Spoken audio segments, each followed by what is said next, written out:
Do you have any particular minor league baseball nicknames that are your favorites? I'm just curious.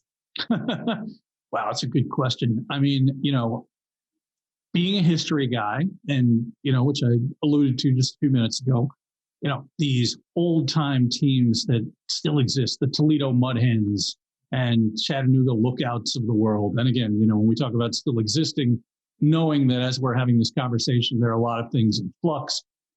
Some of the crazier, newer names, the Binghamton Rumble Ponies, or, I think that it depends on where this is and what the reasons for those names is. And sometimes they're a little bit of a stretch, but I think the fun theme resonates across the board and throughout. And I will say, as a visual person, as somebody who does what I do, some names are easier to impart than others.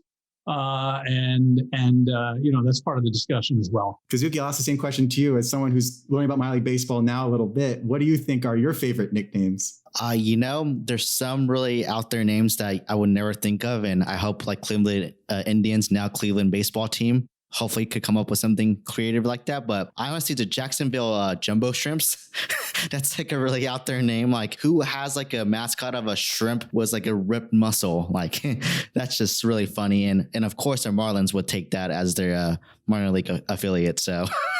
Yeah, and even like thinking about all these changes that I know we're going to be discussing a little bit. The St. Paul Saints, this team suddenly gets elevated to AAA status.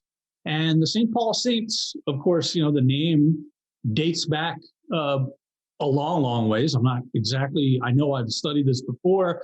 I don't have the information off the top of my head, but it goes back over a century. It's not a crazy name, but it is important to the region. And as they are elevated to this new space and this great prominence, they bring that along with them. It's kind of a cool thing.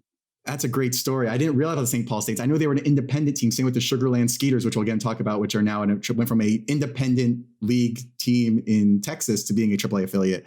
As an aside, I'll answer my own question. One of the ones that I recently came across, I think is absolutely phenomenal, is the Rocket City Trash Pandas, the AA affiliate in Alabama.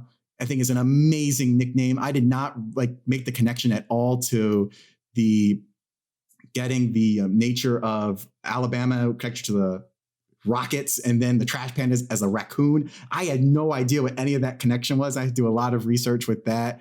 Another one of my favorites is the Northwest Arkansas Naturals, just because it's just a great one. And I told this story to Kazuki a while ago, and I'll tell it to Utah and see what you think. There was an interesting essay I tried when I went to college. It was, if you had to pick a sports logo to represent you and your future, what would it be?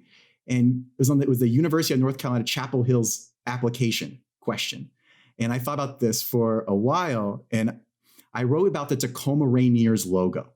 I'm originally from Seattle, which is funny that Kazuki's there now. And I had remember seeing that logo on a billboard as a kid. And I was like, how cool would it be to have Mount Rainier pasted on your shirt? Because Rainier beer, Rainier chips, Rainier everything, the big R.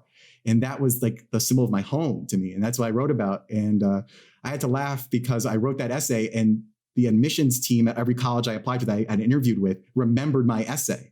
It's like, no one would ever write about that. And I told them the story that I took it from the University of North Carolina's essay, because you're allowed to write any topic. And it was just like a crazy thing that someone picked a minor league baseball team as their affiliate. Minor league baseball affiliate as like their logo for their future. So I thought it was a great story, and it got us to why we're here today.